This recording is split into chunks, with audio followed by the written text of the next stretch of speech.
think with me here.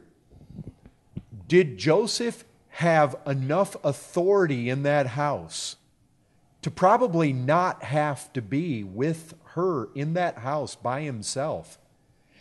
You know what? I get the sense he was over all the other slaves. And if there was a duty inside that house that could have been done by another, but even if he didn't want to put another one of the slaves in that situation, he certainly was in a position where he probably could have required one of the other slaves at least to remain in that house with him.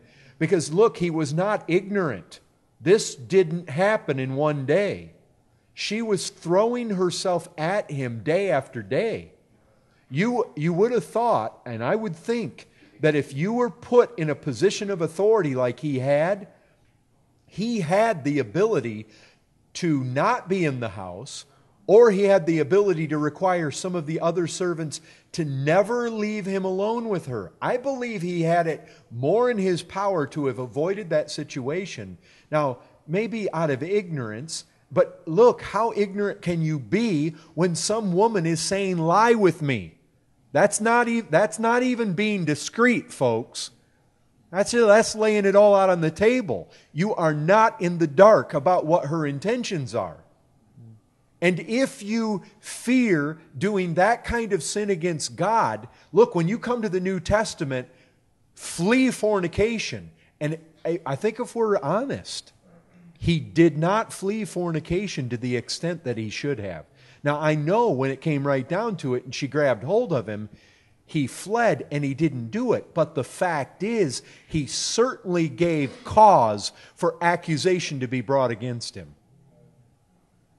And I'll tell you, as a pastor, and I think as a Christian man as well, not just as a pastor, we need to be very careful.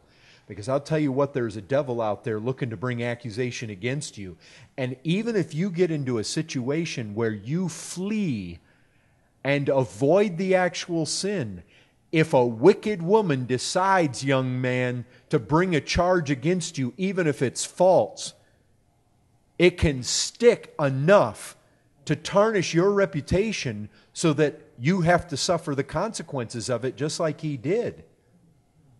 I think you need to be very careful. We need to be very, very careful. Allowing yourself to be alone. And I'll tell you this, when we have a woman's grace house, and we've got women coming in off the streets that are then immersing themselves in the activities of this church, you men better be careful. Because women that are coming in off the streets, not all of them, but many of them, they're prostitutes, they're chronic liars, they're drug addicts, and I'm just saying how it is. You know this. You don't want to get in a position where one of them can bring an accusation because they needed a ride somewhere and you gave them one without anybody else there. Don't put yourself in the place Joseph did. Now, you're asking for trouble. And even if you are resolute enough, but I'll tell you what, there are true Christians that do not have the resolve Joseph had. And probably if you knew how beautiful Potifar was, you would know that there was more temptation in this whole thing than meets the eye. And if you just assume that you've got the integrity and you've got the resolve to withstand the same way Joseph did, for you to automatically assume and presumptuously throw yourself into a position, you need to be very careful. You may find very quickly you don't have the strength you think you have. And if you presume on the Lord, you may find that He allows you to fall head over heels. We're not told for no reason to flee fornication. You need to recognize, we need to be thinking, what are situations not to be in? Sometimes we can feel like, well, if we take too drastic of action, we'll be regarded as, legalistic or... That's crazy. Flee fornication. Why? Because it's something you need to run from. And you need to be aware of your reputation. Having a reputation as a Christian man or a Christian woman is important. You can destroy your reputation just by an accusation, even if there isn't foundation to it. If you allow yourself to get put in a situation where an accusation can be made, where it's your word against hers, and you say, well, why would a woman do that? For the same kind of reason that Potifar did it.